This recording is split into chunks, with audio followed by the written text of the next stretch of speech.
On a Wednesday afternoon in Houston, Wandy Rodriguez didn't just beat the Pirates. He spent 9 innings quietly proving that the pitchers the Astros had been looking for, he was already here. July 8th, 2009, and the Astros are in a strange little pocket of hope. They come into the afternoon 40-43, and don't sound like much, but the NL Central is compressed. St. Louis is in first, Houston's 5 games back, and the Astros have been clawing themselves out of a hole. They'd won 4 of 6 before dropping the middle game of this series to Pittsburgh 6-3. So this isn't exactly a pennant race. It's too early for that. But it's one of those games where a mediocre season can start to convince you it might become something better. Because when Houston takes the series and moves back within 1 game of 500. And with the way the rest of the division moves, they'll finish just 4 games out of first. Lose and you're 40-44, headed towards the All-Star break, and the climb starts feeling a little bit steeper. How much belief do you allow yourself at 40-43? Selling? Buying? If you're watching this team in real time, are you still thinking division race? The guy with the ball is Wandy Rodriguez. He was born January 18th, 1979 in Santiago Rodriguez in the Dominican Republic. His path into pro baseball was not clean or conventional. Originally, he tried to make it as an outfielder, but the bat wasn't going to carry him. What he did have was an arm. So he moved to the mound just relatively late. And there was another complication. When the Astros first found him, he was already older than the age team preferred when signing raw Dominican prospects. So Rodriguez used the identity of a younger friend, Enrique Cabrera, and signed with Houston in 1999 under that name and age. But eventually the truth came out. His real identity was restored, doxed. Wandy Rodriguez continued climbing through the system, but it was a slow climb. He began in Martinsville, later reached Salem, and eventually got to Round Rock. By the time he reached Houston in May of 2005, he's already 26. He wasn't arriving as some untouchable 21-year-old prospect. He was arriving because he survived long enough to make himself useful. But his rookie season was messy. Hello, fam. Layla Sunshine. But his rookie season, he went 10-10, 5.53 earned run average. But he was there when the Astros went to the World Series. And when Roger Clemens left Game 1 with a hamstring problem, Wandy was the pitcher asked to take over. He ended up taking the loss. Over the next few years, Astros fans got to know the frustrating version of Wandy. At home, sometimes he looked nasty.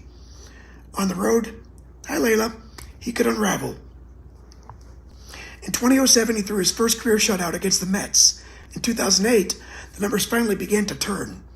3.54 earned run average, 25 starts. Then came 2009. He started the year behind Roy Oswalt in the rotation, and through his first 5 starts, he had a 1.69 earned run average. It's pretty good, but there were still bumps. He lost 4 straight decisions from late May into June, but by July, something started to change. And here's the interesting part. It wasn't a new pitch. It was pretty much the opposite of that. Wandy had slowly become suspicious of his own changeup. He felt maybe he was leaving it up, and hitters were starting to hurt it.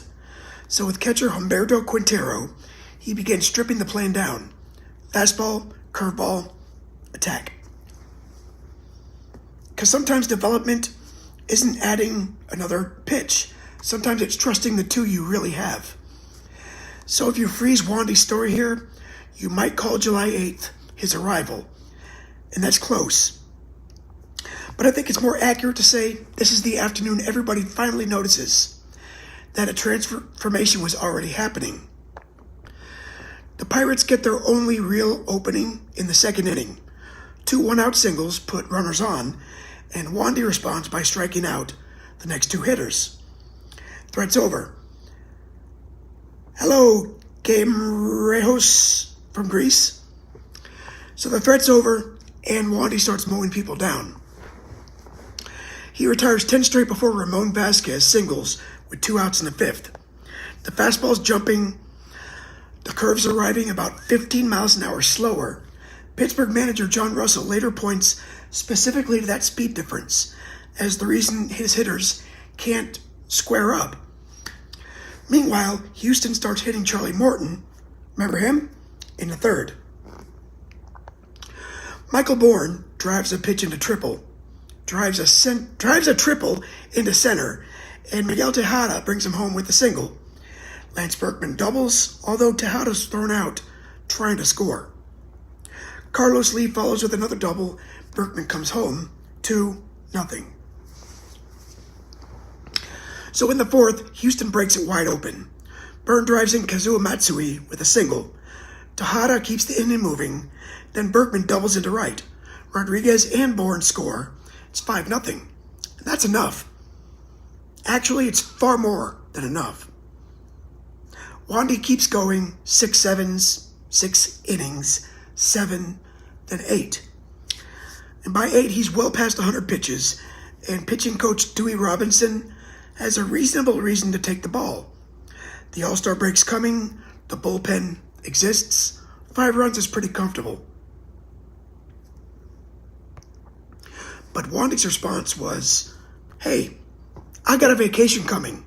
Let me finish." Would you send him back out? He's already at a career-high workload, but he's also throwing the best game of his life. Cecil Cooper sends him, and Minute Maid changes in the 9th. The crowd of 29,243 gets louder with every out. Wandy later said the fans give him more spirit. He's watching the strikeouts too. He sees 9, decides he wants 11. Delwyn Young singles with 2 outs. No drama. Garrett Jones comes up as the last obstacle, and Wandy strikes him out. Ball game. 9 innings, 5 hits, 1 walk, 11 Ks, 0 runs. 125 pitches, 85 strikes, Astros 5, Pirates nothing.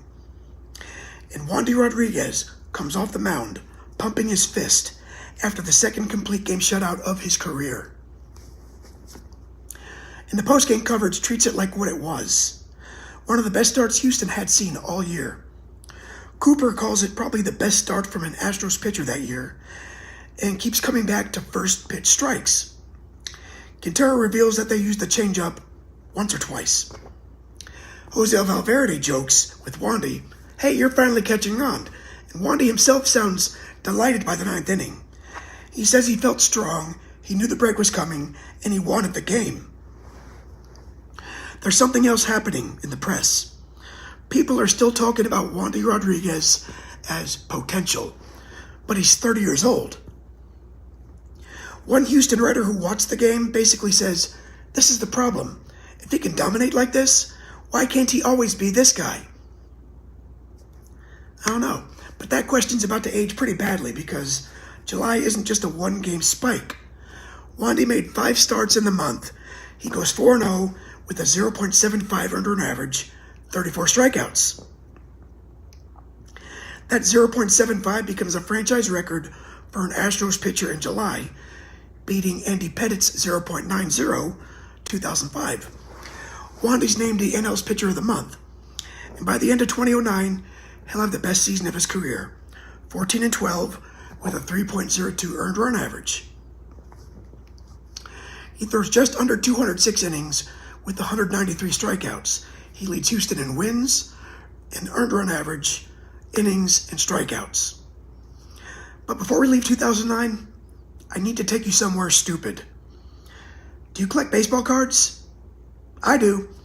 There's a 2003 Bowman card, number 190, for an Astros prospect named Enny Cabrera. That's Wandy Rodriguez. The false identity didn't just exist in some locked immigration file or an old minor league roster. Topps put it on cardboard. So there are still Wandy Rodriguez rookie cards floating around with somebody else's name printed on the front. So imagine building an MLB career long enough to win 97 times, and one of your earliest baseball cards is technically a card of a person who never played Major League Baseball. Back to Houston. This win puts the Astros at 41-43, and for a while, the hope is real. They hit 500 at 43-43 2 days later. After the break, they sweep the Cards and climb to 50-46. On July 28th, they're 51-49. So if you were buying in earlier, you had some evidence. But it didn't last.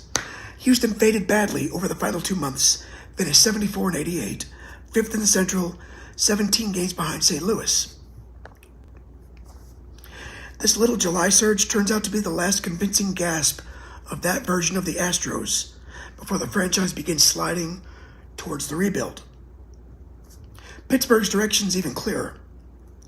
The Pirates leave Houston 38-47 and finish 62-99, last in the division.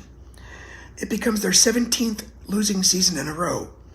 That was the longest such active streak in major American pro sports. Wandy Rodriguez doesn't disappear with the 2009 Astros. He goes 11-12, 3.60, 2010, then 11-11 with a 3.49 in 2011. Houston signs him to a 3-year, $34 million contract extension. So by 2012, with Roy Oswalt and Lance Berkman gone, Wandy's the last man standing from the 2005 World Series roster. Then baseball folds the story back into itself. In July of 2012, the rebuilding Astros trade him to Pittsburgh. That's the same franchise he shut out in this game for Robbie Grossman, Rudy Owens, and Colton Kane. So he pitches well enough for the Pirates, but arm trouble interrupts 2013, and the decline starts to come quickly. Pittsburgh lets him go in 2014.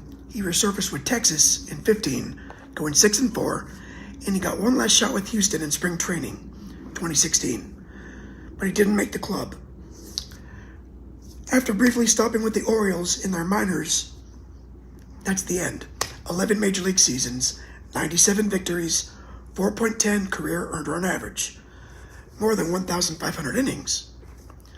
But if I get one Wandy Rodriguez game to preserve, I'm taking this one. So what's your Wandy memory? Is it this version with the curveball, the weird home road splits, the quiet dominance? Or is there another start you still associate with him? Next time we jump from a left-handed pitcher in Houston to one of the strangest offensive weapon the Carolina Panthers ever had. Panther 11 is Curtis Samuel, October 29th, 2020, Thursday night against the Atlanta Falcons. Christian McCaffrey's out. Carolina needs somebody to manufacture offense. Samuel gives him a 12-yard rushing touchdown.